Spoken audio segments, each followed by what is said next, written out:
Okay, so now it's starting recording, and we're starting 1 second. Meanwhile, I'm going to share my screen. Tac. So I think everyone can see, and we start the presentation. So today's meetup, we say that we are celebrating March with Purpose, because today we're talking about purpose economy, and we have some inspirational talks from Mike, Marilena, and Sharam and Rangel. Just filling a bit of time. Meanwhile, we are all here.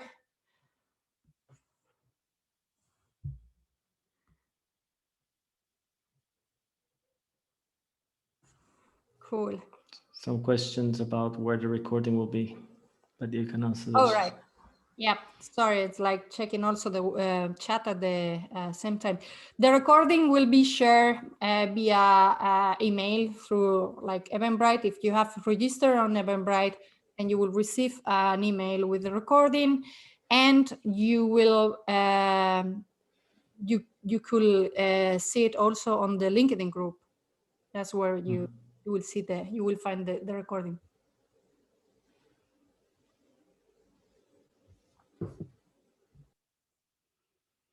Good. So I think right now it's almost 5:05. And I can say welcome again.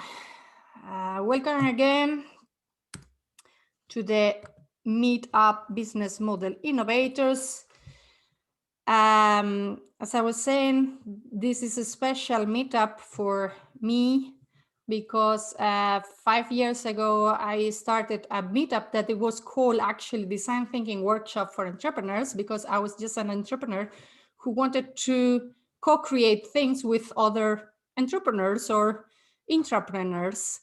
And basically, yeah, we started with the small workshops, and this basically developed to not only entrepreneurs were coming, not only design thinking, we were talking about other methodologies.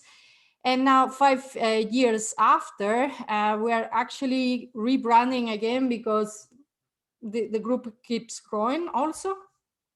So we're building also a website, and doing it a bit more professional, and it's called Business Model Republic. We will share it also on the meetup and on Eventbrite and so on. And just to say a couple of words about us, is we're a community, obviously, that started locally in Berlin with a meetup, and now we have 2 more groups in Barcelona and London, because, you know, there was a pandemic. We had to start with the events virtually. So I was thinking, why not? we can share it in other cities, right? And since Meetup allows us to have up to 3 groups, that's why I created the group in London and Barcelona. And on Eventbrite, people are joining. We will ask you actually later on, where are you from? We have a Menti for that, and we will see that there are people joining also from different countries.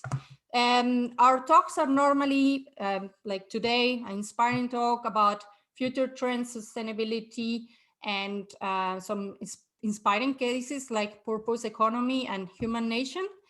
But we also have other meetups that are more focused on the new work and agile methodologies, and obviously, as the main topic is innovation too, about systematic innovation and the frameworks that help us to innovate, and also the importance of the innovation in the business model and not only in products and services.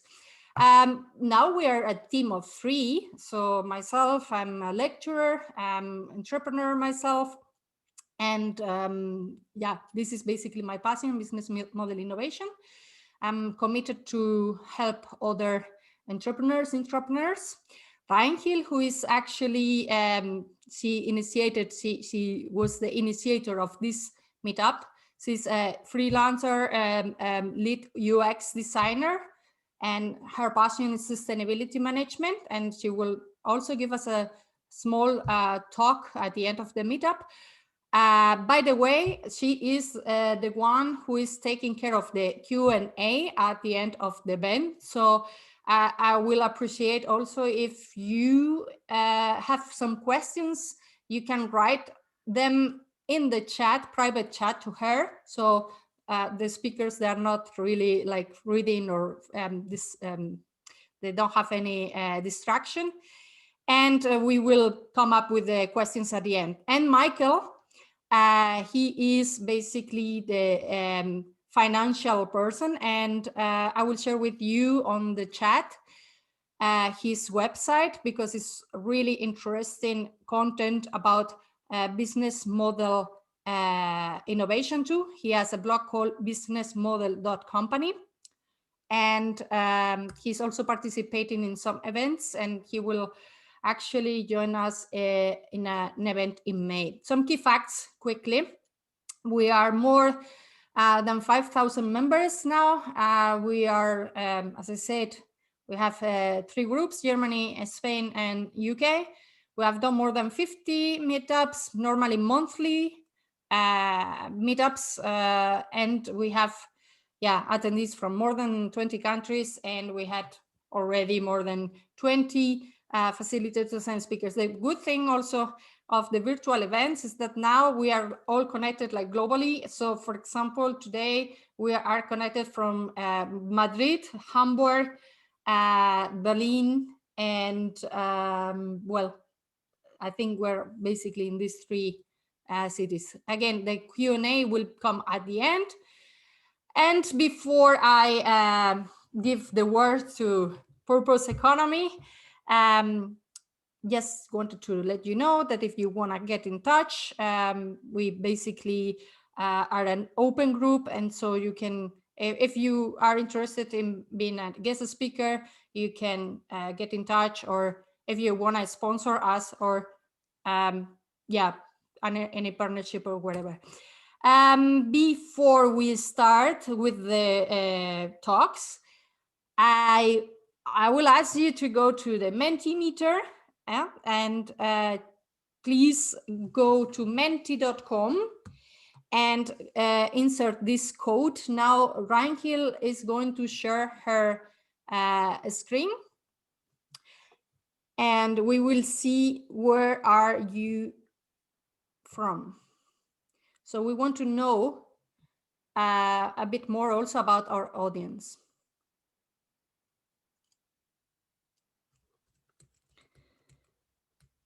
So, yes, 1 second.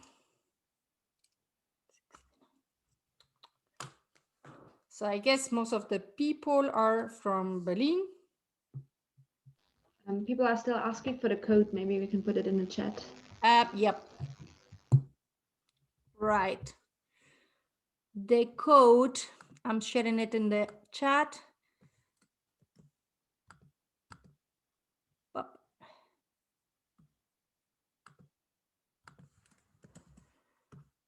And actually, we have another question.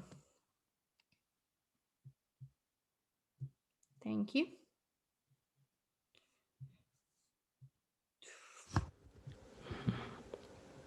The code? Oh. The code is 24223951.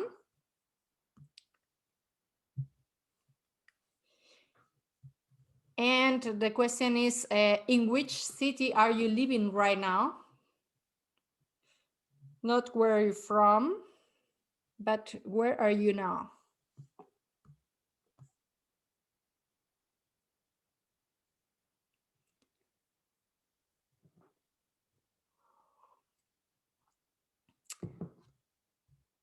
I'm really amazed sometimes when I see people coming from other like countries, like who is in Pune, India.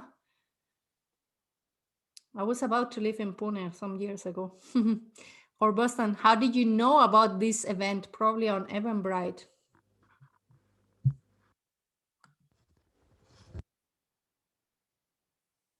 Marseille, Stuttgart, Santiago de Chile, Brabant, Delft,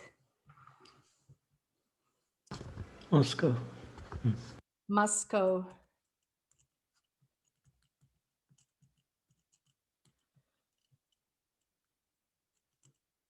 It's interesting also Moscow. I read recently also how the hotels in Moscow, they're adapting, right, to this pandemic. Like the tourism industry has to reinvent themselves too.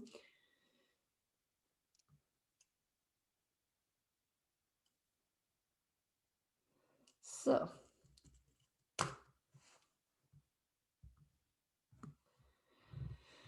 very good.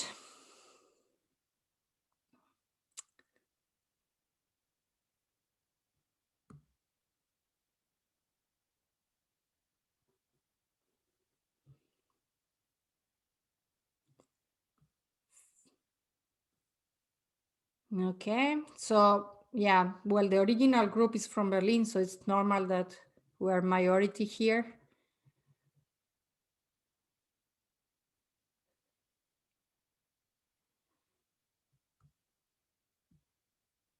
The people still, some people are still joining. So just 1 second.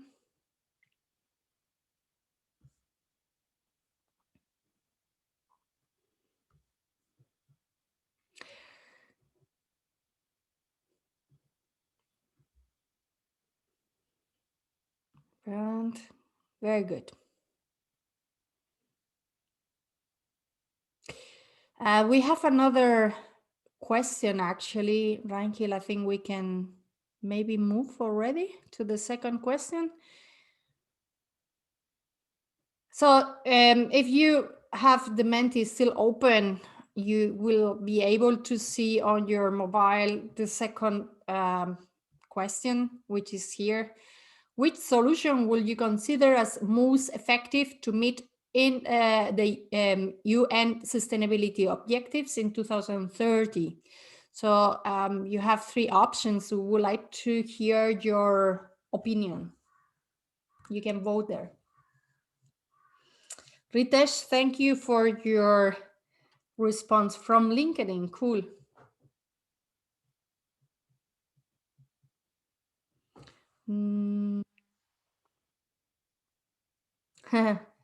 Okay.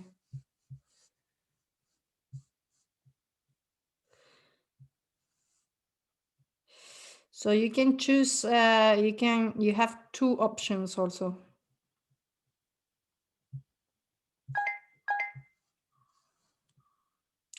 Radical shift.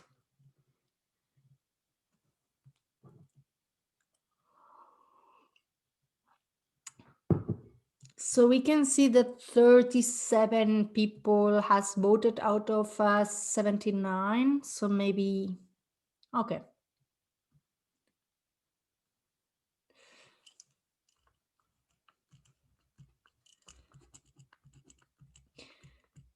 By the way, the meetup today is going to be a bit longer. We're going to finish around 6:30, but including networking. So just for you to know.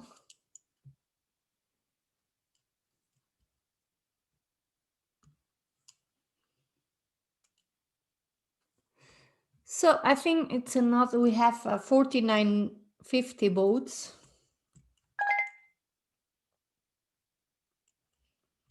And more people are joining.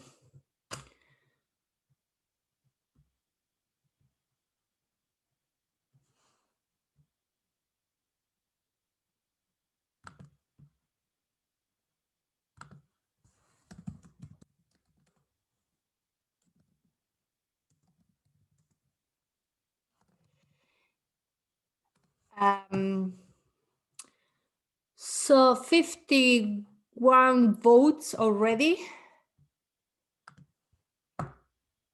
Some people are still joining. Okay, so Okay, March with Purpose. So the first vote is Purpose Center. And now, almost 20 past 5, we're going to start with the event, the real event. So welcome, Sharam. I'm not going to introduce you because I think you do that yourself very well. So you're our first speaker today. And after you, we will have, we will talk about the purpose economy with Maike and Marilena. And so please, welcome. Okay. Hello, everyone. Really wonderful to be here. I don't remember what the last topic was about, but this one is definitely very close to my heart. So it's nice to have so many people here from so many places. So it represents the human nation concept, at least, the idea that we are finally, seem to be with the, thanks to technology, you know, we are not from just one place and we can be from anywhere. So that's great. And really nice to be connected to the Berlin ecosystem, because I think, you know, so many interesting things are happening there. So it's also good to, for me, it was always, sometimes I feel in Madrid, there's so many cool things happening, but I feel a little bit out of the more techie, progressive sometimes ways of also some of the things happening in places like Berlin and London. So I grew up in London mainly. I have an East-West background. I'm from Iran, from Tehran, or, you know, some people call it Persia in the old days. My grandmother was German, actually, so she was from somewhere near Frankfurt. And so I had this mixed background, and I had no idea where I came from really at some point. I wasn't, because I grew up in London. So this mixed background gave me a little bit this maybe systemic perspective as well, not identifying with one culture too much. Or so I have a banking and business background, but I always thought there was something lacking in the way we do business, because we, you know, everything is so transactional, and economics is missing a big part of the point, you know, around, you know, I guess what economics was in the old, originally was about managing the ecosystem. You know, the economy was the home and managing everything, and it became, you know, I think something that we see the results now, which is, you know, something more extractive and separated from the whole ecosystem of the home and the society, and maybe, you know, now even the planet we can see is separated. So it's like I think a system that's kind of like outcasted, you know, from the rest of the system. So I started focusing on sustainability and ecology to try and make some sense of it. And now finally I feel like I'm integrating both, because I can see that there is a hope to connect ecology and business.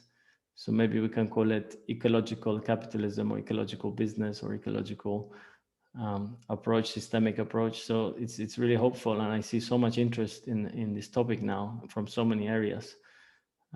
You know, so I think for me it's about uniting so many different trends that's now called regenerative, permaculture, sustainability, circularity, SDGs, conscious capitalism. There's so many things happening that are all moving in somehow similar direction. So I see that as converging, and I like to call it regenerative culture, you know, regenerative economy as a all encompassing. So just in terms of the presentation, if I can share my screen with you, what I just want to present you is, so HUMANNATION is basically what I thought was, there was a need for disruptive innovation advisory. So I'm glad to see that the radical shift, the disruptive approach, was something that people were seeking and looking for, as something I would say beyond SDGs and beyond sustainability as well. And so maybe we're all a bit biased on this poll. So I don't think we represent the population of whether people are here. That poll was very biased towards purpose-driven and transformative approach. But I think what we definitely need is to move away from traditional business consultancy and advisory, and old business models to this kind of strategic transformation. And when I call strategic transformation of consciousness, is because I think there's a deep need for some deeper questions about our consciousness in terms of how we relate to ourselves, to the other, and to nature. So then we can approach business from this new way of designing. So this image is very profound, I think, because many people think that the global ecological movement was kicked off by this image that for the first time we saw, even if they told us the earth is not flat, that is this finite blue dot. So it kind of suddenly made us feel like we're all on this home together. And I think it's had a profound impact. I think some people say our relationship with the world changed forever. I think it's significant in terms of human evolution and consciousness to be able to take this image back to us. So you could perhaps say it's the beginning of the global ecological age. It's taken us 15 years to digest and spread the image, and these concepts. Maybe it's now arriving to all corners of the world to some extent. But we know the ecological movement started in the West, in fact, where there was more access to information and knowledge and regarding the global ecological, phenomena. Whereas, maybe in some Eastern cultures, people were more concerned in the local ecology, in their tribe, in their villages, in their locality, and not so much in the global ecology. So I also really like this image of the Presencing Institute because it makes us understand that we have really these three major divides in our current understanding of our consciousness. One is the ecological divide, which is our relationship with the ecology, with nature. The other one is a social divide. So we have this disconnect between ourselves and the other. We find it difficult, to have deeper relationships and authentic relationships. And the third one is perhaps what they call spiritual divide, but I think it's even a personal divide. It's like knowing ourselves better, having that emotional and deeper intelligence and understanding ourselves, not just what we learned or what we are told. So this perhaps deeper purpose, connecting with ourselves. So these are the tip of the iceberg, as is shown here, because, for example, here the symptoms. So these are all symptoms of the system. The symptom here might be we have higher suicide rate than people dying from wars. We have all kinds of, diabetes, anxiety, eating disorders, addictions, depressions, burnout, all kinds of psychological problems because people are not connected with themselves, their body, what is the body is telling them, what their mind is telling them about doing things differently, for example. Or here, we understand there's a high polarity of social divide. We know that's happening to an extreme form at the moment. We know in the ecology, for example, climate change is a symptom of the way we've designed our economy based on fossil fuels over the last 200 years. And we're not responding, quickly enough, perhaps. So these divisions, like deforestation and all that. So what the Presencing Institute is, my hypothesis is we need a deeper purpose-driven approach to address these. So we can't just throw technology or tackle these problems, but we need to go to the root causes.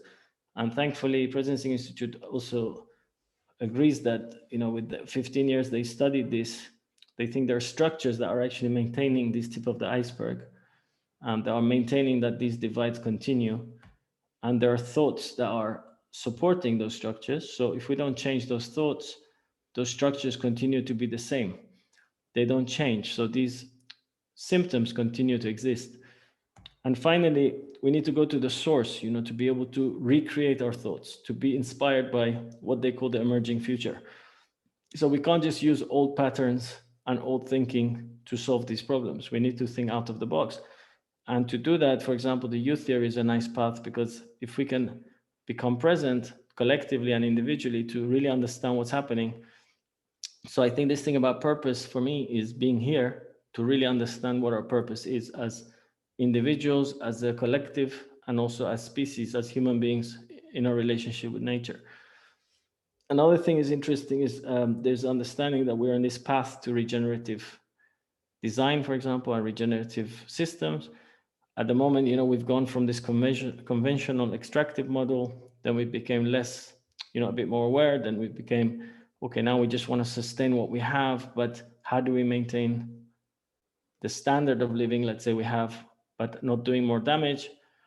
But I think most people now at least we're aware of the scale of the issue, agree we need to go beyond that to restorative and regenerative, because we've done so much damage. And also, in fact, we need to dematerialize and also even reprioritize our purpose, our values, or how we understand prosperity, for example. So the result is that we have gone beyond many of the planetary limits. So many areas are now red. And also in terms of social things, although we think we are very advanced and developed, we are falling very short on certain social foundation. So I would say at the moment, the two biggest acupuncture points or pain points, one is climate change, but that's just one symptom. And the other one is social equity, which is the way we've created our economy that's creating huge disparity in wealth between the richest few and the poorest majority. And then there's also this model of the International Future Forum that we like to use, because it kind of charts the path. So we see that this old model is declining because it's no longer going to serve us. So that's like the Horizon 1, what we call sustaining innovation. If we carry on doing things as we are, then Horizon 2 could be some tech solutions, some planting trees, or carbon sequestration, or platforms. And there's so many things we can do in between, but they're not necessarily going to get us to this deeper purpose, what I would say radical transformation, which is the question most people answered on that questionnaire, which I think is this emerging horizon. So the viable path, and I think all these three are happening at the same time. So perhaps we're here and we see a little bit of glimpse of hope of this Horizon 3, which is this game-changing deep purpose approach, I would say, where we are radically rethinking systems and our relationships with ourselves, with each other, and with nature. So I think in this path I see where there's a lot of hope. In this path, I see a lot of either plus or minus, because some technology might even take us further away from the answer. So for example, some people argue if we all had electric cars, we would just be creating new problems, rather than solving. So we might solve one problem like air pollution, but we might end up with a huge problem with battery waste, or just more material that we don't need. So these are questionable things that we can talk, but just an example of what Horizon 2 might look like. Finally, also one of the hypotheses we work for is the new economy is about this rise of humanity 4.0, which is the fourth sector, the kind of purpose-driven organizations that have somehow integrated humane values and deep purpose into their organization. But because they can only do that if they first do it in themselves. So first, these people, the leaders, have to make this personal transformation to then lead the path to these new deep purpose organizations. And secondly, I think that's connected with the ecological design. And also the science and tech for good. So it's about not just using science and technology, but understanding how can we put it for good. So this is a major issue now. AI is one example, Do we use AI for good, or do we allow AI to become an instrument? Here we see an alternative view, which some people argue if we continue this centralized capitalism model and of platforms and AI, we are moving towards some kind of surveillance capitalism. Well, the 1% of the global population, the 5 wealthiest, and they control, and they have created this further polarization. It's leading to a neglect of some of the major issues, so we can end up having these collapsing ecosystems, which is already starting. And we have an AI which is more about taking control and for control, rather than an AI that's actually serving us, maybe perhaps to free us to do higher value work. And some people even are pushing this kind of spiritual singularity myth, like selling tech as a religion, of getting us to this purpose through technology and AI. So how do we keep the lights on and make this revolution happen?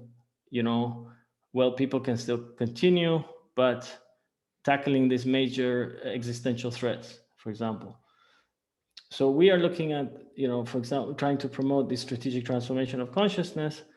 I'm going to skip through a bit further, but the idea is to get to this triple bottom line, triple balance, but putting ecology as the biggest life supporting system, or society as the fundamental, building block.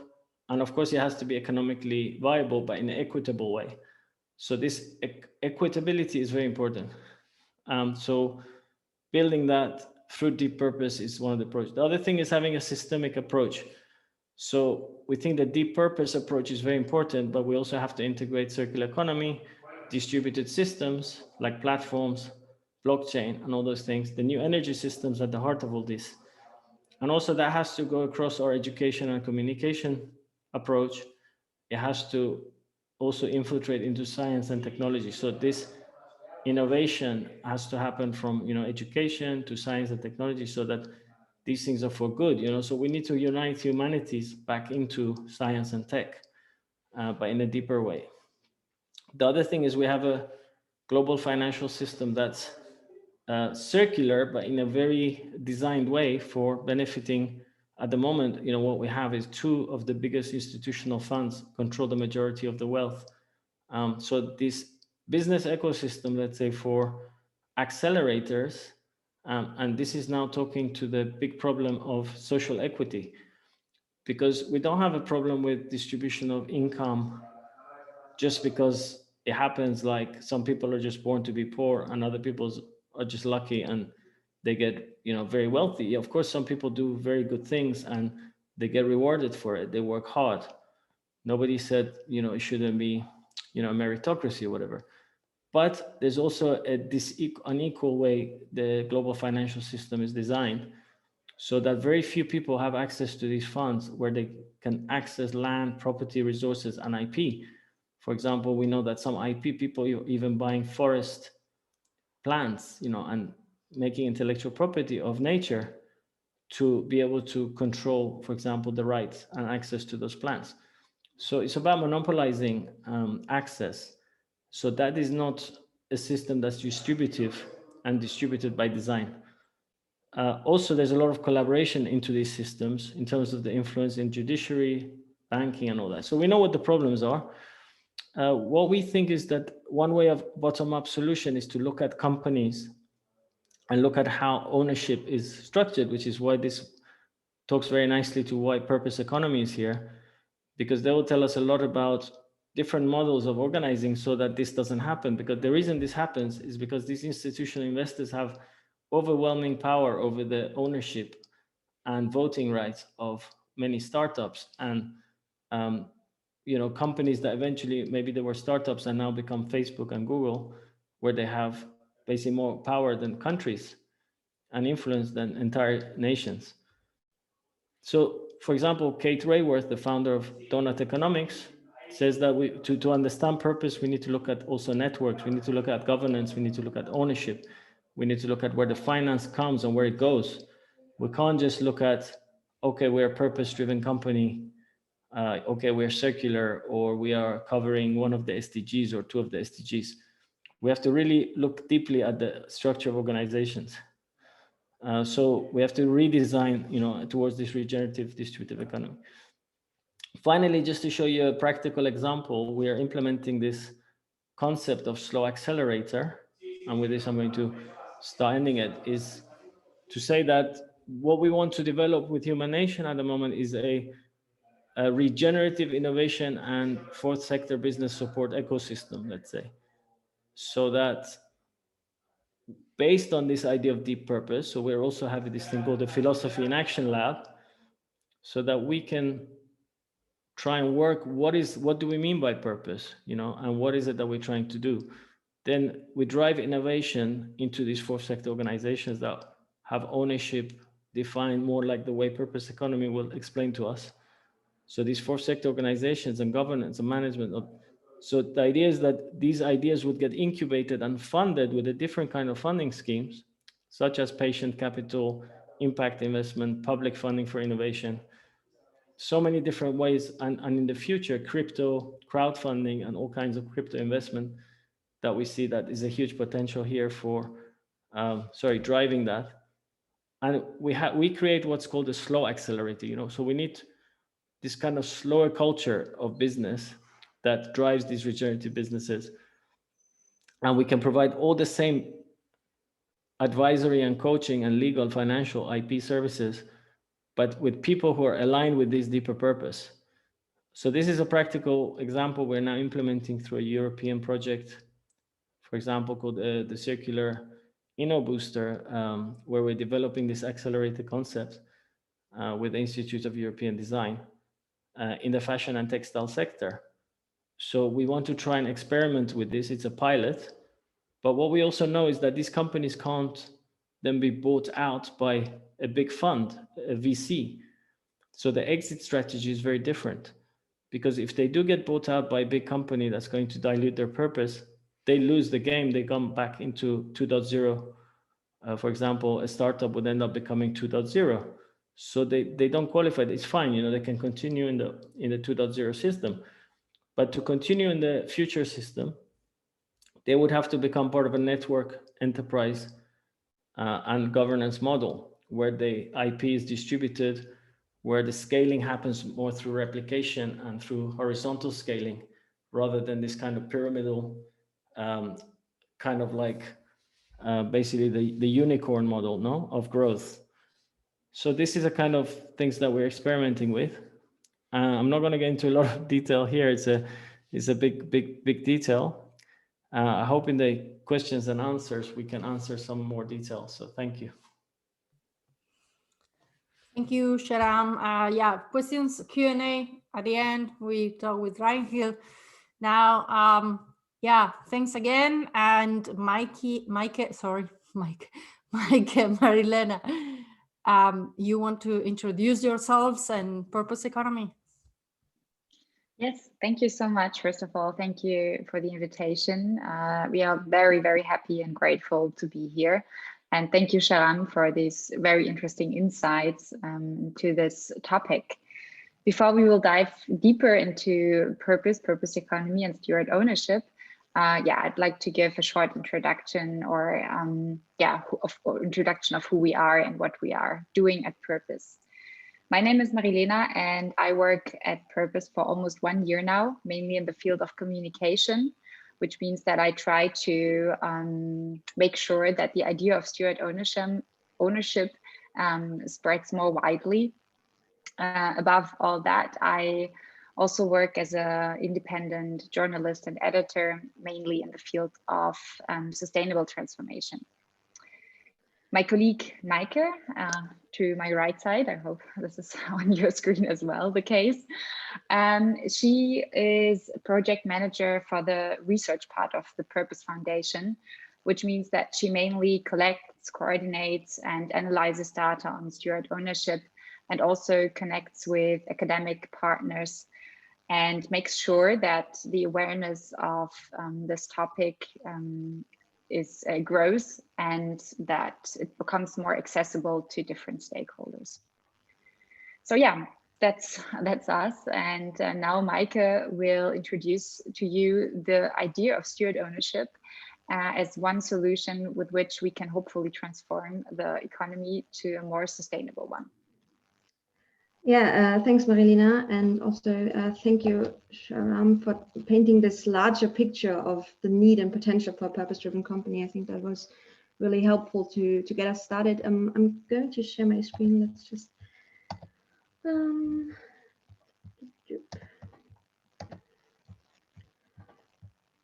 cool. Can you all see it?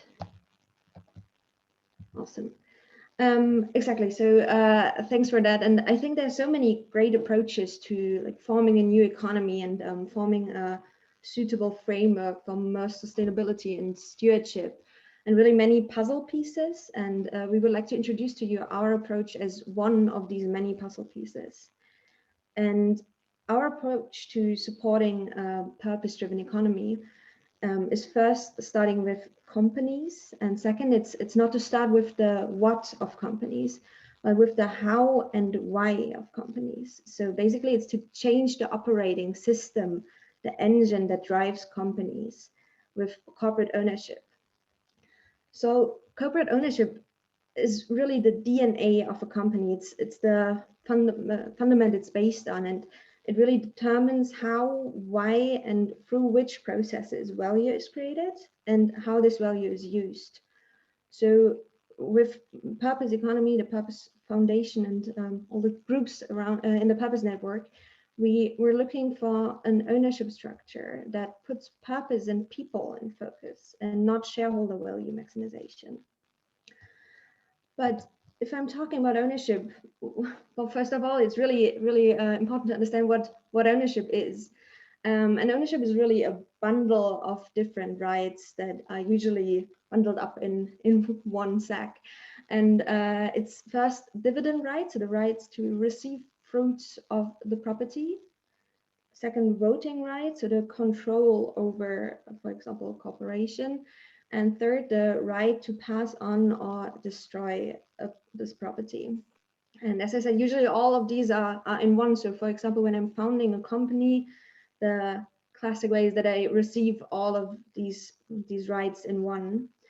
And when talking about this, it really doesn't matter too much whether it's ownership of a company I'm talking about, or ownership of this pen, of my headset, of a pullover, which is actually really interesting considering that corporations are A, really powerful, and B, made up of a group of people that join together for a purpose. And these people and the purpose of the corporation in some way is a good, is property. And in our current system, Sharon already mentioned that briefly, we have a lot of companies where the company itself is really seen as an asset to increase shareholder value of people who are really not connected to the company anymore, and where control rights and employees are more seen as a speculative good than as a responsibility to have. Like Sharon already mentioned, for example, all these investors where a lot of control and a lot of power is concentrated. And then, for example, these absentee owners, investors, and other officers are really basing decisions in the company based on numbers and not really understanding what is going on in the company. But there are also many owners who don't want to see their company as, well, a speculative good, as something that they, as an asset for them personally.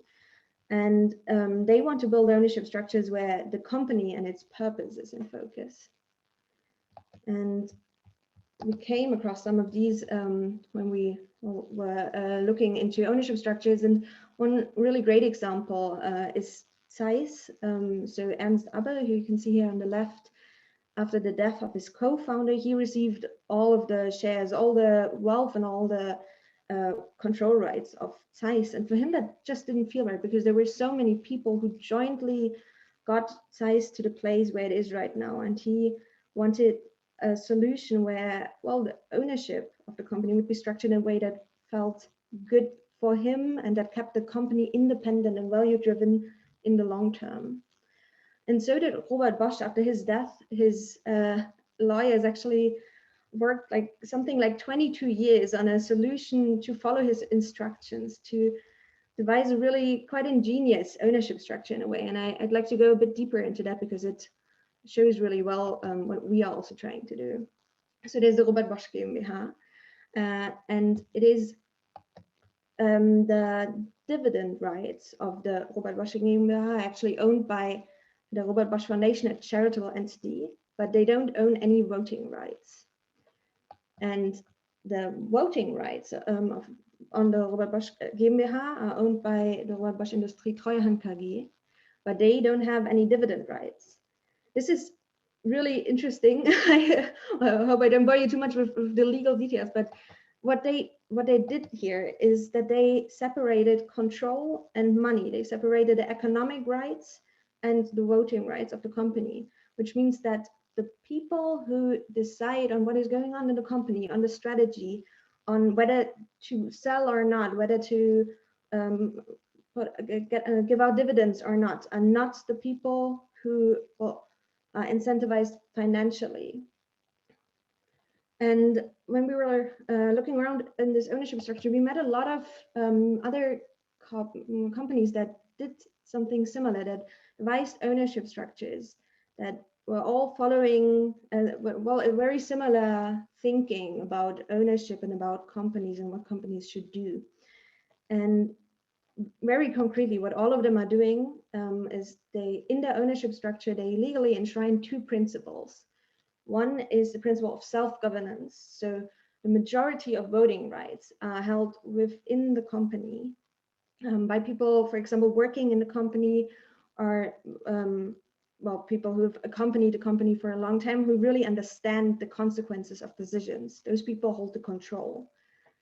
And the second principle is that a company is purpose-oriented. So the profits are always a means to an end. They get invested, they well, are given to employees or even donated, but shareholders cannot exponentially extract them from the company. And well, I could do that with my company now, right? I could just write those two principles in the statutes and be like, ah, cool, I'm purpose-oriented and self-governance, and that always has to be followed through.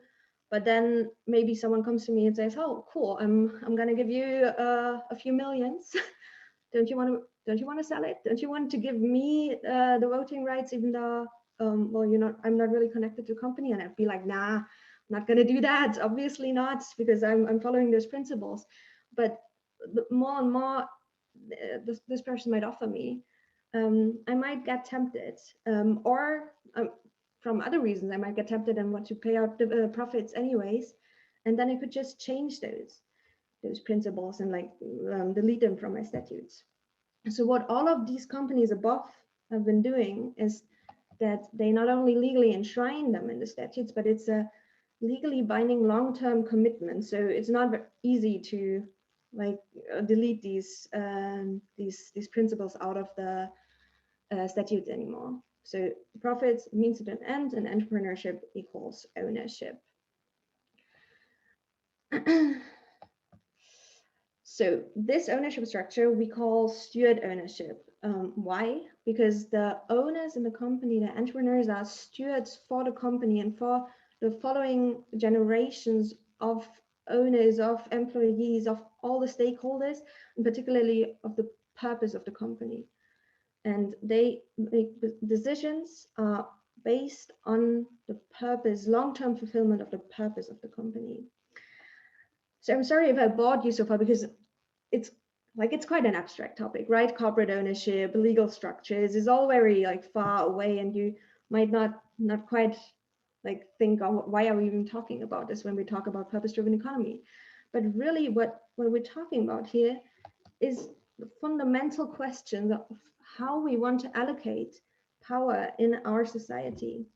And normal way to do this is, well, money equals power, right? So the more money I put in a table, the more power I get, the more voting rights I get.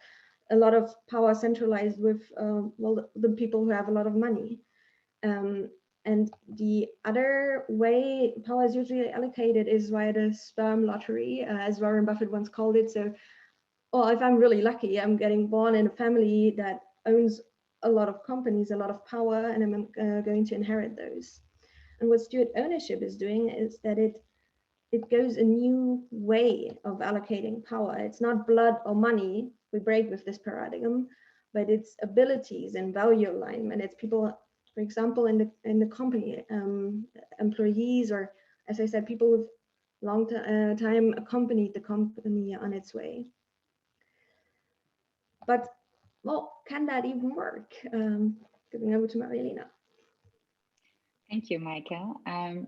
Yeah, like Maike said, this topic can become a little bit abstract, and so that's why I want to dig a little bit deeper into the question: what are the actual effects of steward ownership and on the economy and on employees, on stakeholders?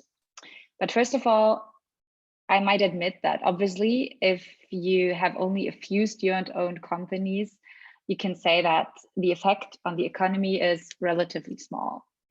But if you have a look at Denmark, we can see that the actual effects a larger amount of steward-owned companies can have on the economy, which makes sense probably to you. So, but to show you, their combined market capitalization in Denmark of steward-owned corporations represents 60% of the entire value of the Danish stock market index, which is a lot more than in Germany, for example, but also than in other countries.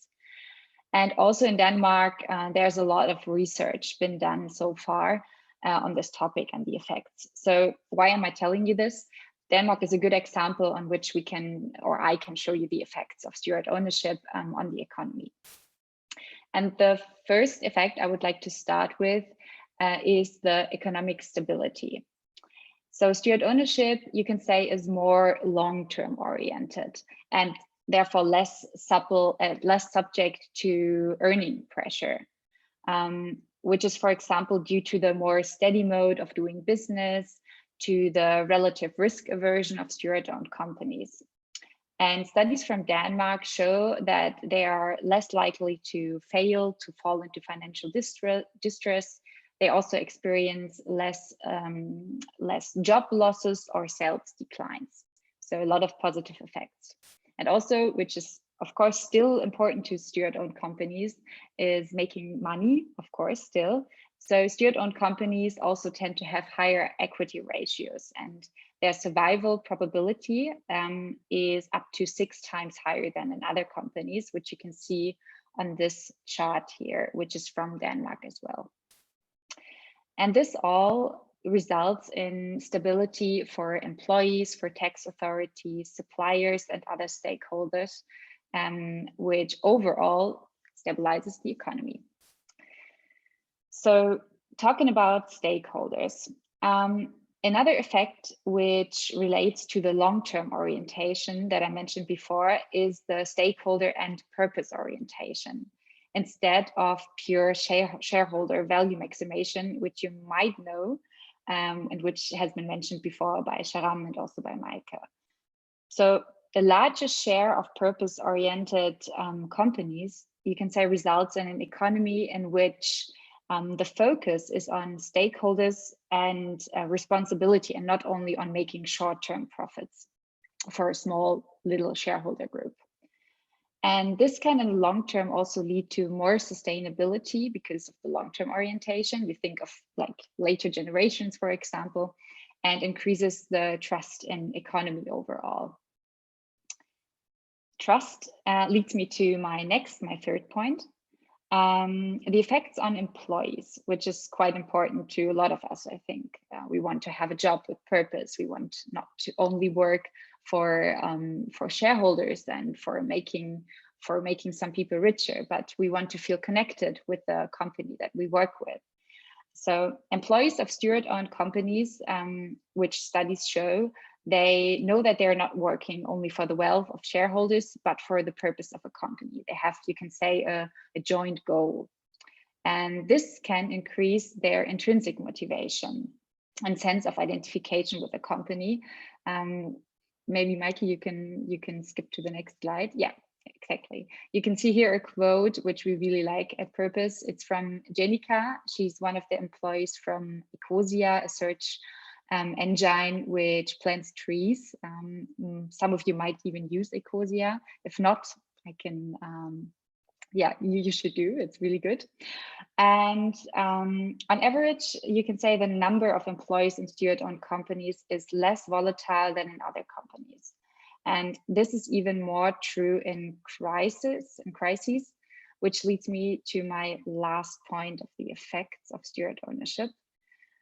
So yeah, let's have a look at resilience during crises like the Corona pandemic that we face right now. The economic stability that I mentioned before in my first point is particularly visible during crisis. So you can see the effects, for example, in lower employee separation rates. So the fluctuation is smaller, in a growing equity ratio in purpose companies, even in crisis. And also steward ownership companies are protected from hostile takeovers during crisis, which has been shown in Denmark. There are a lot of more effects of steward ownership on different aspects. On this chart, you can see on the screen right now, these are just some, but yeah, I think it's also interesting to maybe get to know what our work, what we are doing at Purpose to support this. So Maike will explain you more, a little bit more concrete what we are doing. Yes, sorry, just had to unmute myself. Yeah, so I mean, I think from Marelena's and my presentation, it already came across that we think that steward ownership can be one really cool puzzle piece in forming a framework for purpose-driven economy. And with Purpose, we're trying to really help these companies help companies become steward-owned any way we can. So Purpose is an international group of organizations, different entities that is involved in several activities. I'm here naming 4 activities. First, infrastructure. We are helping companies with a legal infrastructure. We kind of devised legal hack to make what I showed you above with Bosch and the free entities just a bit easier, more implementable for smaller companies as well. And we're also helping other legislative systems to incorporate steward ownership in their legal infrastructure better. Second is know-how, open source material, research, education. We, as I said, or as Marilena said, I'm project manager of the research and think tank part of Purpose. So we work with a lot of academics and try to get more knowledge on steward ownership and steward-owned companies and the facts, chances, and opportunities those companies have in the world, and also try to make the knowledge we have in the company from working with these companies available via open source material. Third, we provide hands-on support to companies that try to transition into steward ownership, because this transitional process at first is legally quite complex, but what a lot of people don't really think is that it's also psychologically a really large step to transition into steward ownership, because we're all born in this system where ownership is all of these bundles of rights, and just thinking them differently and going from there on is actually psychologically quite a difficult process in some accounts. And then the fourth activity is that what Sharam already mentioned earlier is the finance system is well, I don't want to say flawed, but like there are a lot of problems there, and it's very much based on shareholder value and like concentration of power and purpose. Well, it's not very purpose driven, and the investments steward-owned companies would need are quite difficult to get by in the conventional financial system. So we also invest with steward ownership aligned financing structures into steward-owned companies. Thanks very much, and yeah, I'm looking forward to all the questions later. Maybe I saw one in the chat already, so I'm gonna answer that very quickly. In Germany, we don't have that many companies that are steward-owned. We have around 200 probably, but we don't really know. Like, we know of approximately 200, but there could be way more. It's just the concept is so new that like there are a lot of small lighthouses, that some of them who haven't even switched their light on yet. Thanks. Okay, great. Thanks to Maike and to Marilena from Purpose Economy and to Sharam from HUMANNATION. Before we're chatting about and coming to the answer all the questions, I'm gonna give a little very short introduction to some subjects we want to share with you. because as we know, there are many different subjects we can tackle, and there are many problems coming up during this Corona times, but we want to focus on the solutions. And within Business Model Innovators, we want to shift a little bit more from just trends and businesses into purpose and sustainability. So let me introduce myself too. Like as you heard, like I'm a lead user experience designer for very long. I've been working for enterprise companies, and within the last 2 years, I'm shifting a little bit more into the life-centered design. I'm a speaker. I'm also started to be a co-partner of the Business Model Innovation Meetup, and also associate partner of HUMANNATION. You can reach me on this LinkedIn if you have any questions, or if you want to just have a chat with me. So there's like, I just want to have like 3 little recommendations about future meetups that we can have, but it's up to you if you like it or not. We can vote afterwards. Like, so as Sharam already mentioned in his presentation, there's something like the donut economy, and the city of Amsterdam is already in the transformative action. They started in April 2020, a 5-year circular economy strategy, and they invited the British economist Kate Raworth to introduce the donut model. And the donut is a way to think about how to solve environmental and socioeconomic challenges in a coherent and balanced way. You can see this is like the model. It's including the social and the ecological foundation, and it's basically checking different kinds of different subjects,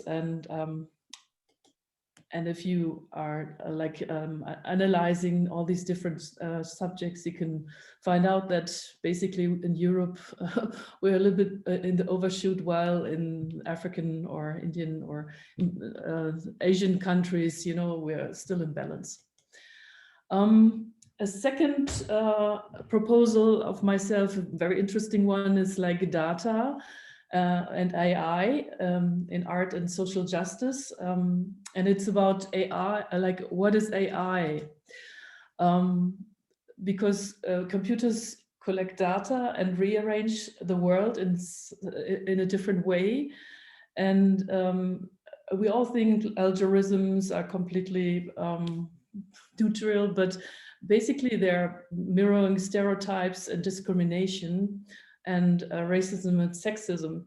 So we want to raise the question, who benefits from AI, and how could we make the world a little bit more fairer with AI?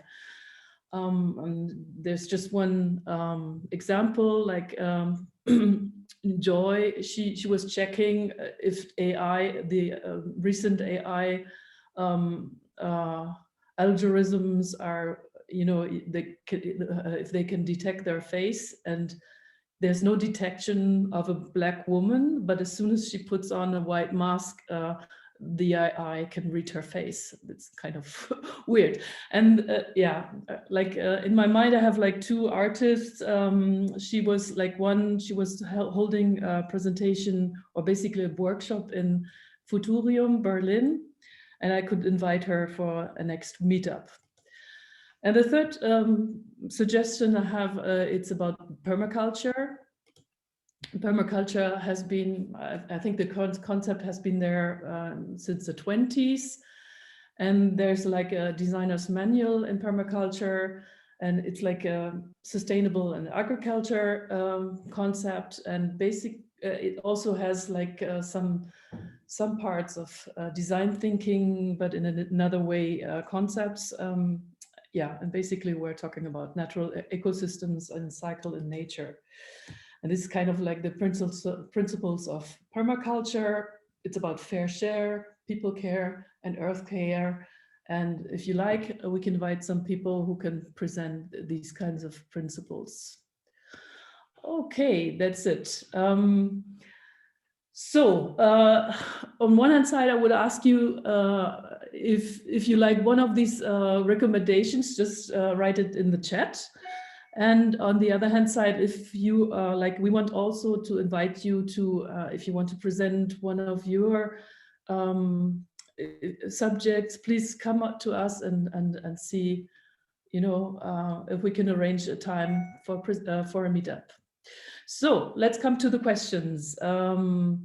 Yeah, the one question was like, Michael already answered, but my question is like the purpose economy, are you just located in Germany, or are you working within Europe, or where are you working actually? I cannot hear you. Should I do it? Sorry, Yes, I was. Michael, maybe. Yeah. Yeah, so we're an international organization. We're located in Germany, in Latin America, in Chile actually, and in the USA. But we work with, particularly the German team is really a European team. So we work with a lot of European countries. We've been working with Dutch companies, for example, Italian companies. But the most cases we work on in a German team are German cases. Mm-hmm. And do you know, with like, I mean, you're doing the research. Do you know different kinds of or similar concepts within Europe, or are you working already with companies that are moving towards the same direction? Yeah, well, so as Marilena has already talked about Denmark, right? So there are a lot of companies in foundation ownership, but foundations in Denmark are structured a bit differently than they are, for example, in Germany. So that is actually steward ownership.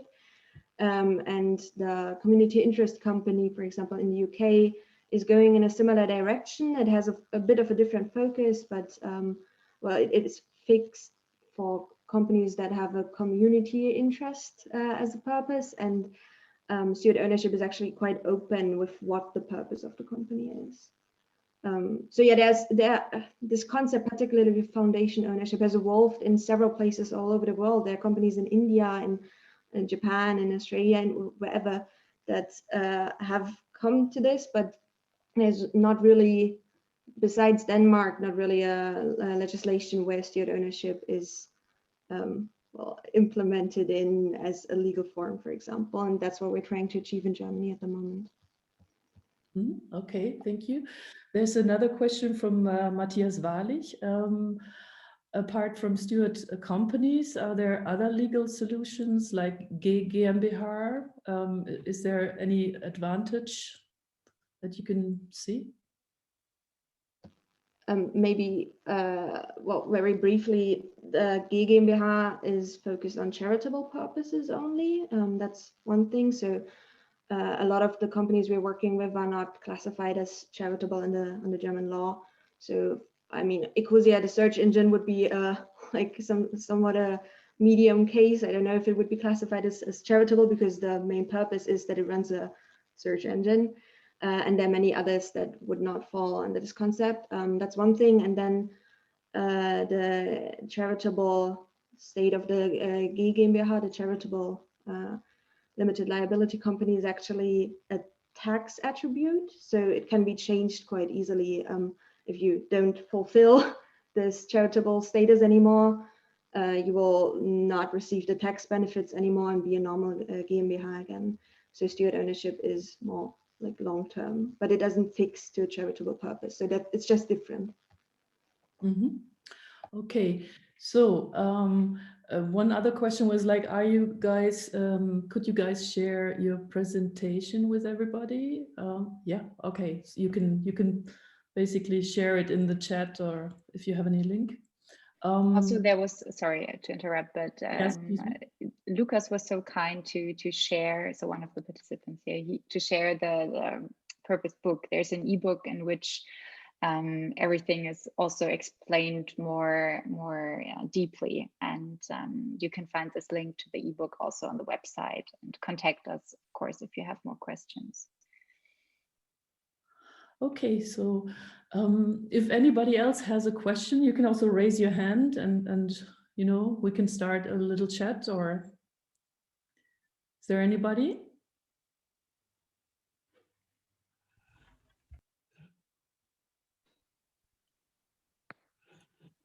Hi. Yeah. Hi, I have a question. Yes.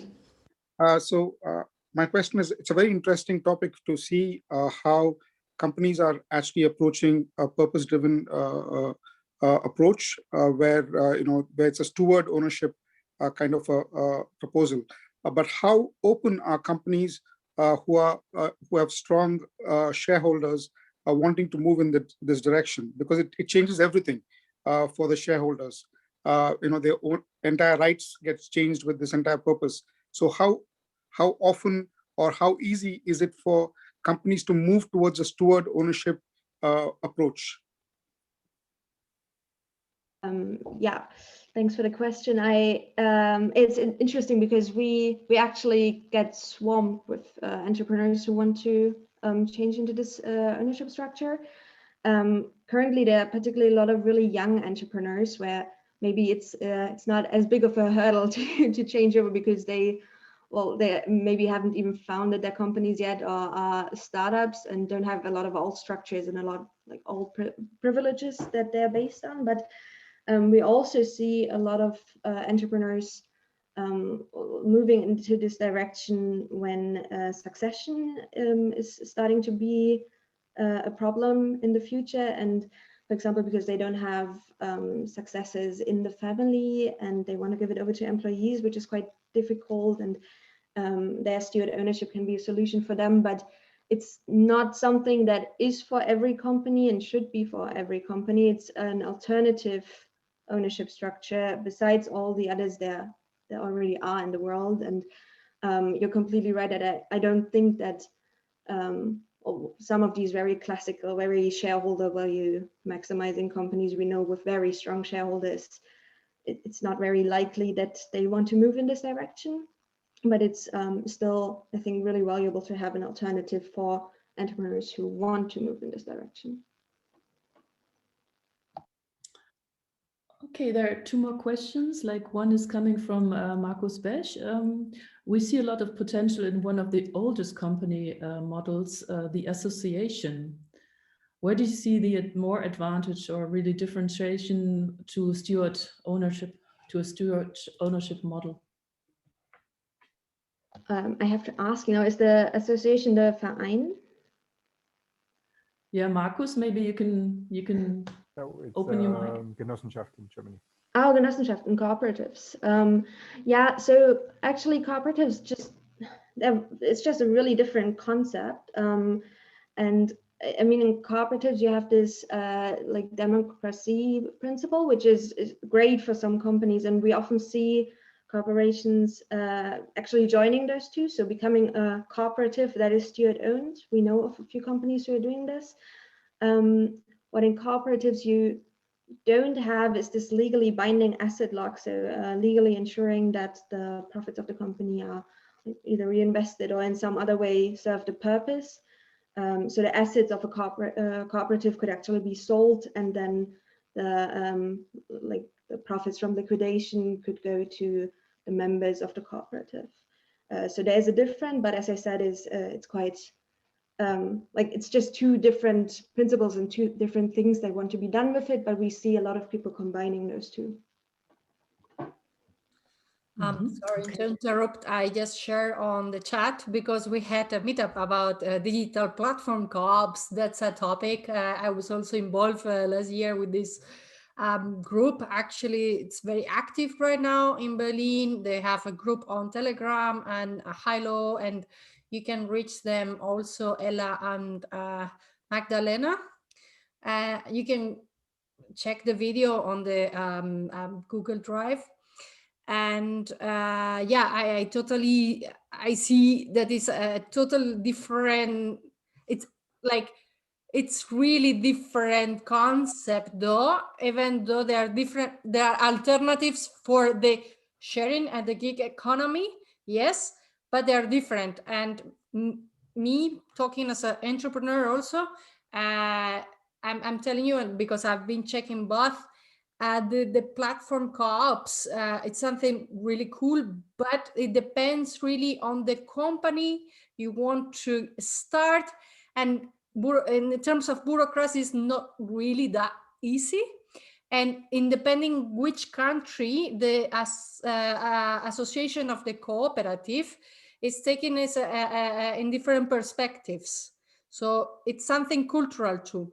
From Spain, we have the case of Mondragon, which is very popular. But for example, there was this debate also that in Germany, the co-ops is, there is another vision about the co-ops. Okay, cool. There's a question, I believe it's to Sharam from Nike. Do you think a purpose-driven economy is compatible with human nature, which seems to have constant desire for individual recognition and success? Mm-hmm.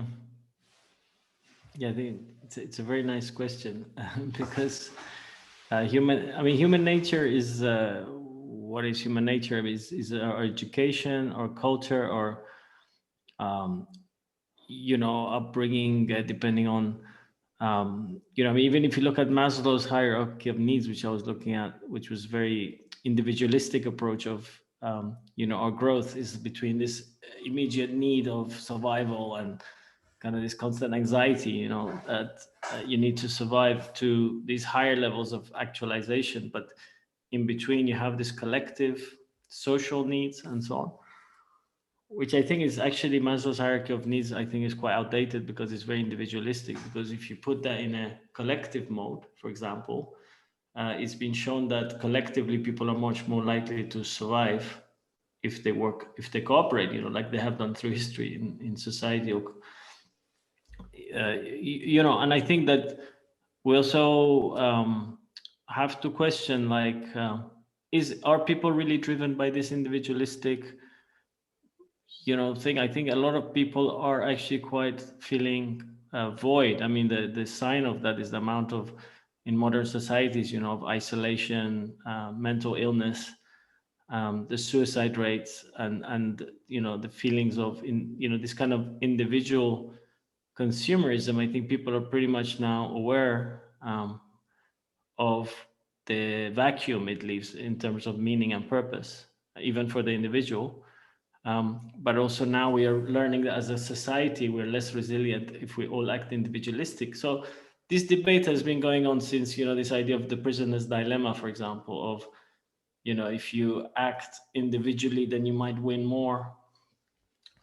But I think what we have to also understand, I think that, my personal view is that we have an education system since the industrial age that has oriented us into a very mechanistic, functional, rational mindset. So all the other emotional intelligence, the spiritual intelligence, the collective needs we have been in a way put on the sideline. You do that on the weekends, you read a book, you go to an art gallery, you do self-help.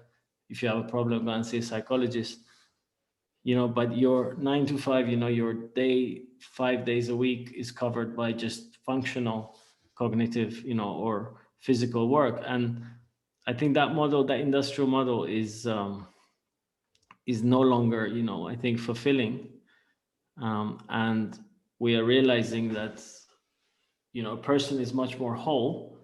So this separation of arts and science, for example, of humanities, of philosophy, and the cognitive, scientific, rational part is now we're seeing there's a big separation.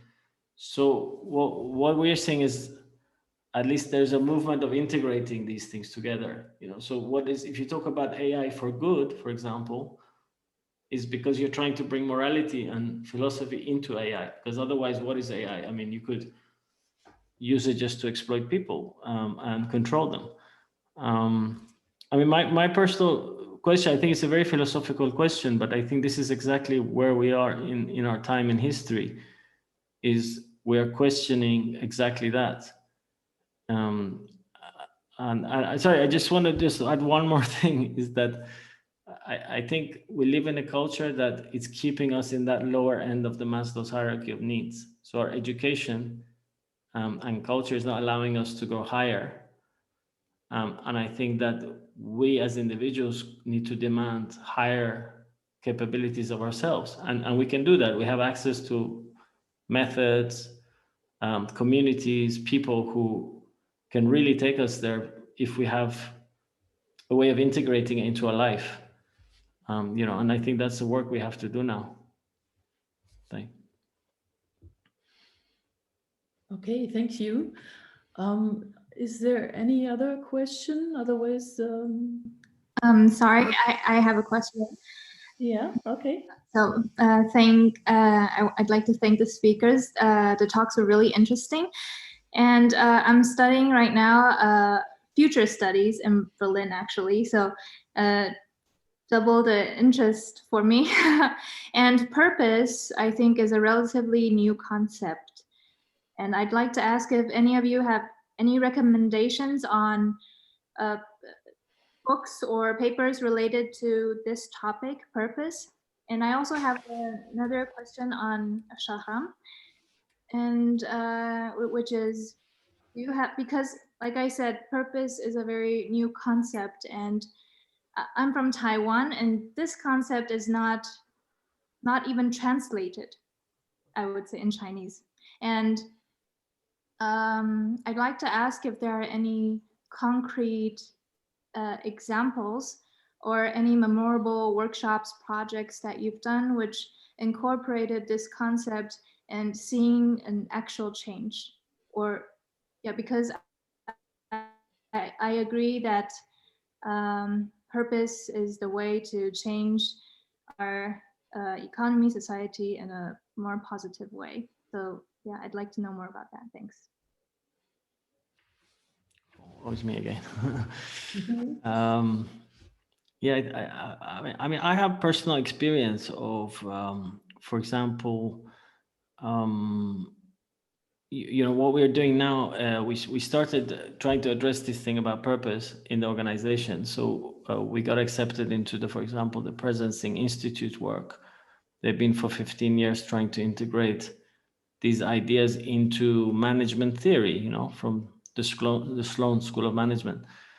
And their U theory, for example, I think is very aligned with it's a very useful tool and also methods we're trying to integrate. So one of the things, for example, was we start doing this collective coaching, which is peer coaching sessions. And we had even some workshops in this thing we call Philosophy in Action Lab, which we're running now. And we see people expressing in a place of trust, their fears, anxieties, and also hopes, and how amazing it is. Like, for example, we did this workshop where people's fears and anxieties about the environment or society and even their own personal, future in the short term, we did like what is called future casting. It was so aligned, and this was a small sample, but everybody was there for, in a way, the same purpose, because they had this deep and common anxiety that from what they're seeing is happening. So we see a lot of this idea of purpose is aligned with the idea of listening. So it's about deeper levels of listening. So a child, for example, just listens to what he wants to hear because he's hungry, he wants this, he wants that. And keeping us at this level of a child, for example, just the pure ego of what my needs are, is a very basic way to stay as a human being, and just take that until you die, like, this is my job, I get my pension, I die. So if we never question these things, because we're not trained to really deeply listen to what's happening to our environment, to what's happening in society. So we're talking about different levels of empathy, and the idea is that as we grow up, we develop these capacities. And there are methods, the philosophers have been doing this for years. I mean, China, you're talking about China. I mean, the Eastern cultures have developed incredible philosophies in these ideas of purpose. But in the last 200 years, we lost all that because that's all considered outdated, or it was hijacked by religions that just dogmatized things, to control people. So if we go to the essence of this philosophical inquiry, it's been there. There are ways of accessing it. And they're collective. So one of the other things we did was we do these coaching circles, and people really open up and talk about their project, their ambitions, and the other ones help them. it's free of charge, and there's no, and this method even has been working with addiction. For example, they've shown that collective healing and coaching each other as a community, completely free of charge, is very fulfilling, and it creates deep bonds, allows us to listen to ourselves, listen to the other people. But we've created a transactional society, where we don't value these things until we experience it, and then we think, oh my God, what have I been missing out on? So until we step into these spaces and start experiencing them, you can't really, I think, express the importance and how much we lack it at the moment. And my personal feeling is that the world is asking us for some deeper listening, because we're really got ourselves into a bit of a mess. And the best way to do that is do it together. Thank you. I just want to add, because Joy, you were asking for books, and I just two books came to my mind, which I find quite, or not two books, but two authors. One is Mariana Mazzucato. She just published one more book. She's, I think, yeah, she's a philosopher, I guess, and she's also really much concerned with the topic of how we can think society and economy differently, and quite very critical, but also coming up with other new ideas. And the other one is Frédéric Laloux. He has written the book Reinventing Organizations, with which we work, I think, at Purpose, and which is very interesting also because it's more concrete, and you can even use it for working with it as an individual, but of course, especially when you have a company or you are in a company. Yeah. Okay, thank you so much. There's one who mentioned that purpose is not a new concept. Maybe it's a concept. Purpose economy is going to be a new concept, but my belief is we used to have a lot of concepts, and we used to live in a different world and with different values, and we just have to reinvent it for our 21st century and find new future models and how we want to live, and there are different ways we can go. I think for now, I want to thank everybody who has been here, and mostly Sharam, Maike, and Marilena, and also Estefania, for this really nice event. And Estefania, maybe I hand over to you right now. Do you want to have any, Sharam, you want to say anything? I was going to say it's one hand up. I was wondering if Eileen, is there time for one more question or? Yeah, sure. Because Eileen is asking, she has her hand up. I don't know. Oh, okay, sorry. I don't know if we have time, but I thought if people can stay on, if they have flexibility, maybe we extend 5 minutes and listen to some questions. Yeah, sure. No problem. Thank you.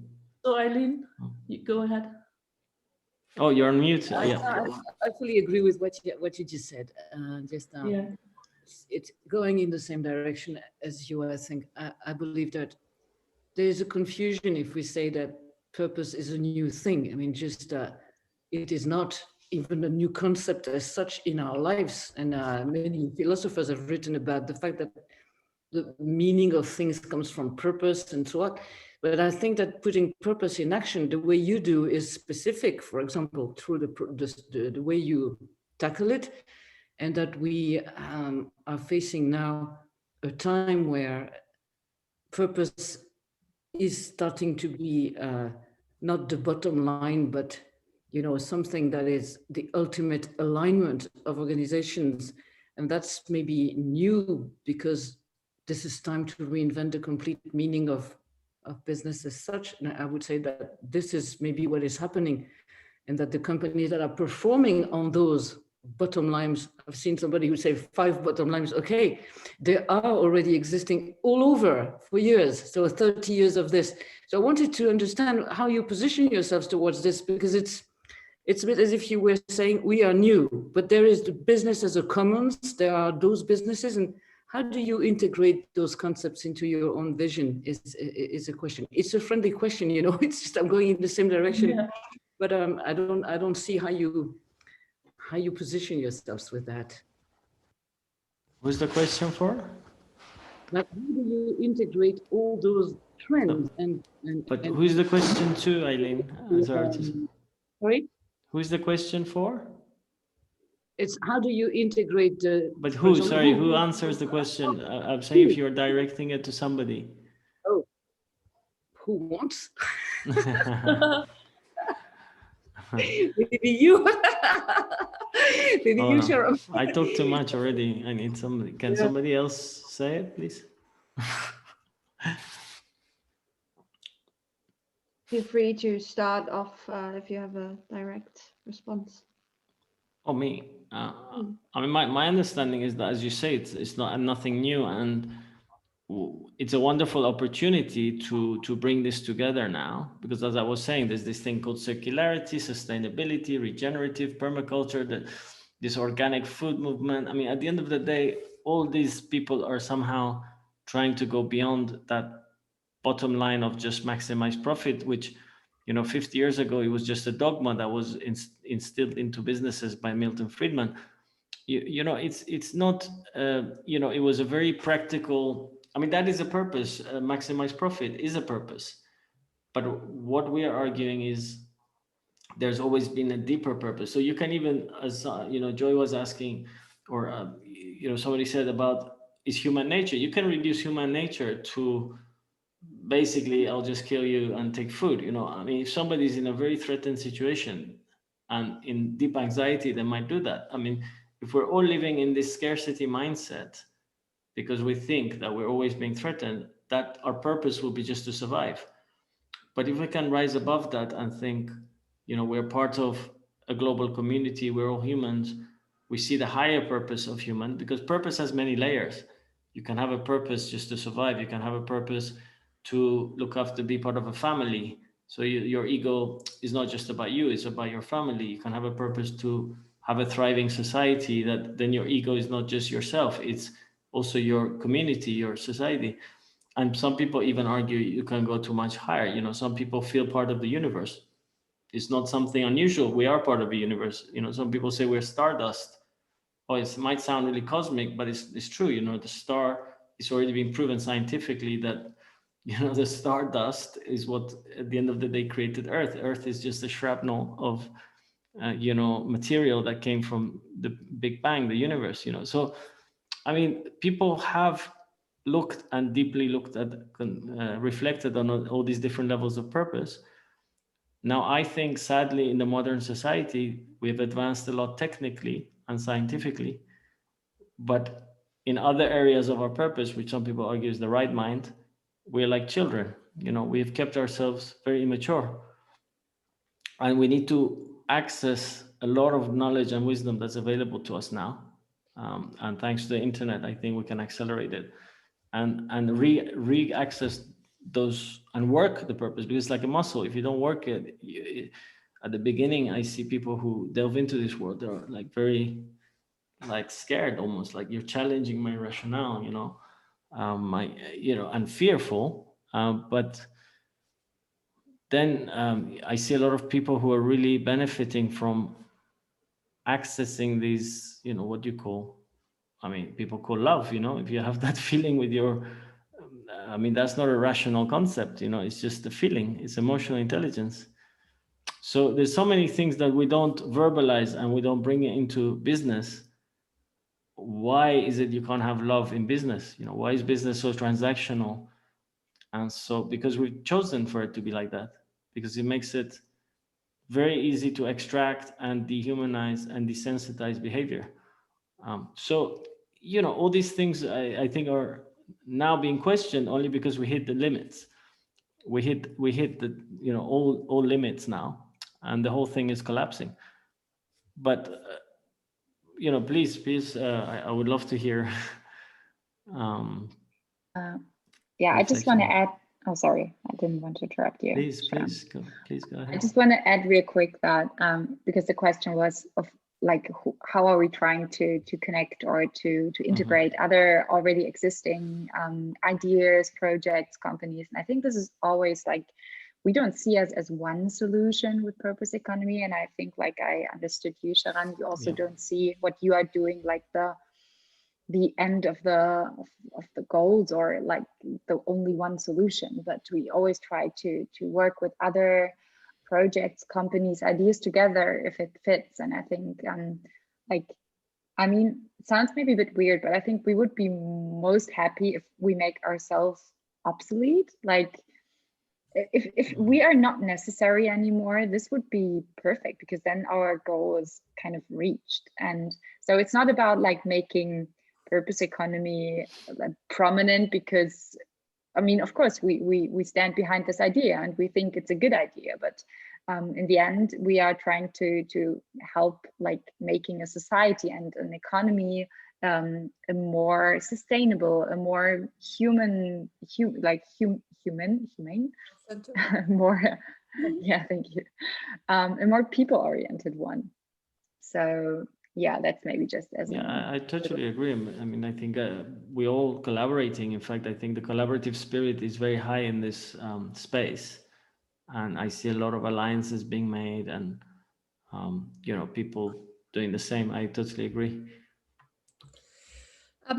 Just one thing. There is one more question from Finn. And by the way, if you want to also talk about these topics, I was thinking about opening like a room with Wonder, where we can just join different rooms, like open for anyone who wants to join, like once a month. So I will also post it in on the group, and then we can also discuss all these conversations. Sometimes there's not, we have also new products that are not new, or even new businesses or philosophies that are actually not that new. But also in the group, we have different kind of people. We also have students, so maybe for someone it's new. So that's why we are here. And yeah, Finn has her hand. Sorry, because I don't see the name properly. Hello. Yeah, hello internet. Hello internet. Kindly greets from Leeuwarden, the north of the Netherlands. Thanks for all the inspirational input, I have to say. Very nice. I have to admit that I already was kind of familiar with the Purpose organization or foundation. Anyways, yeah, who am I? My name is Finn. I study creative business here in Leeuwarden at a University of Applied Sciences. However, what I like to know is, for me as an ongoing business professional, how can I more interact with a network of young professionals or professionals in general that follow this kind of idea. Also looking at my internship, which will be like in around a year. So yeah, that's my question.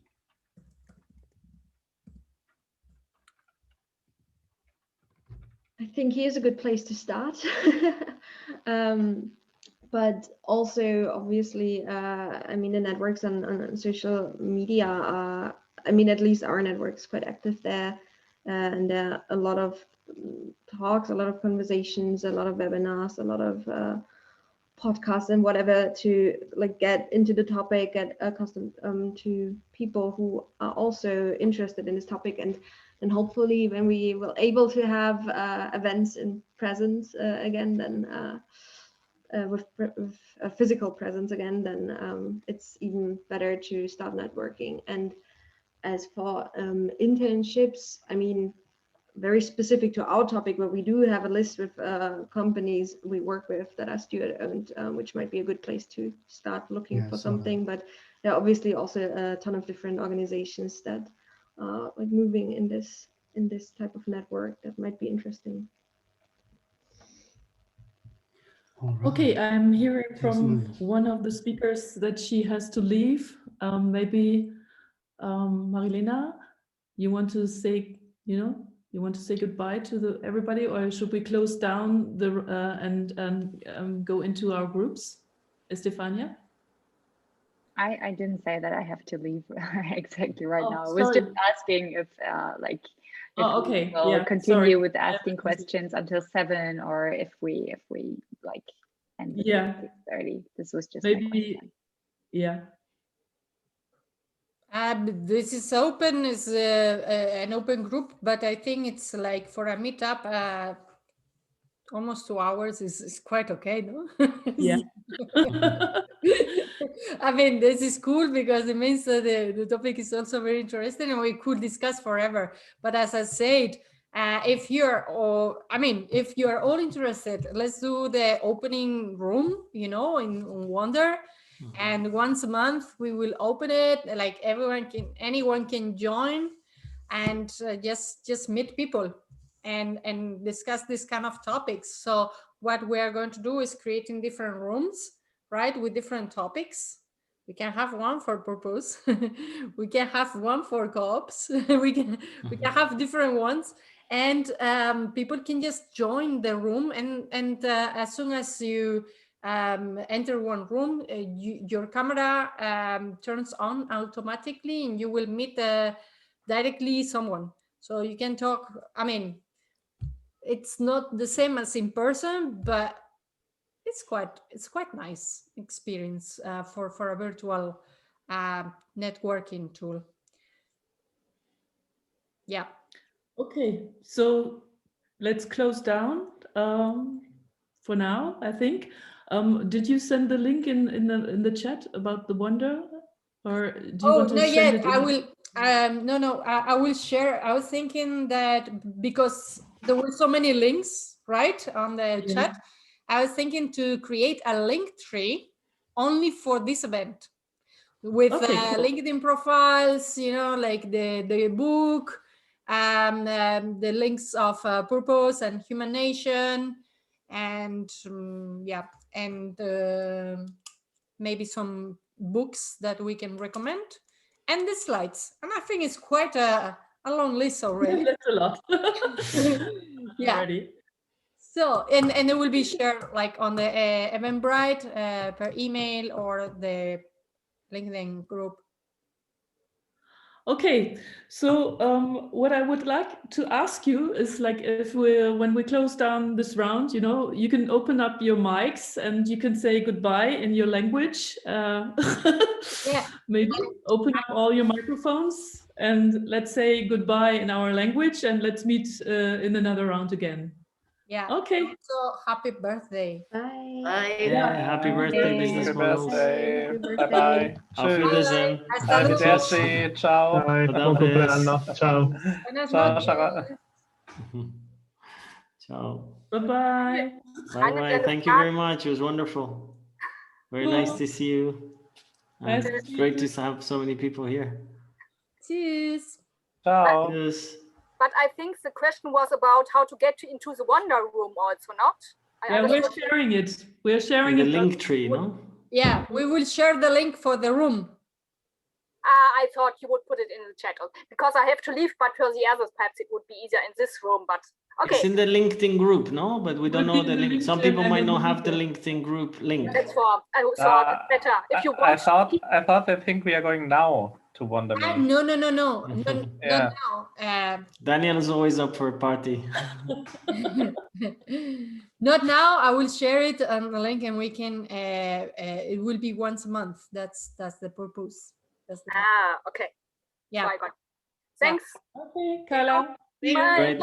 Bye. Bye. Ciao. Bye bye. Tschüss. Tschüss. Buenas noches. Buenas noches. Buenas noches. Tschüss. Yes. Going to start the recording process, okay? I will end the meeting for all. For us too. Okay. Yes. So let's talk on Saturday. Yes. Okay. Nice meetup. Take care. Ciao. Bye. You saved the chat? I could.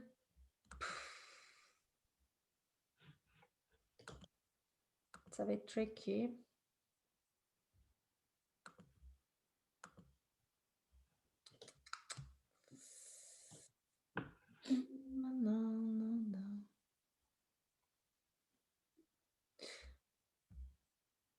No, I can't.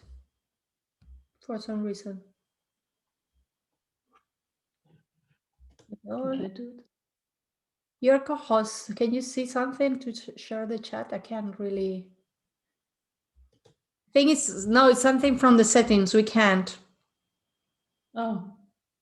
Yeah. So should we screenshot it or? I'll share the links.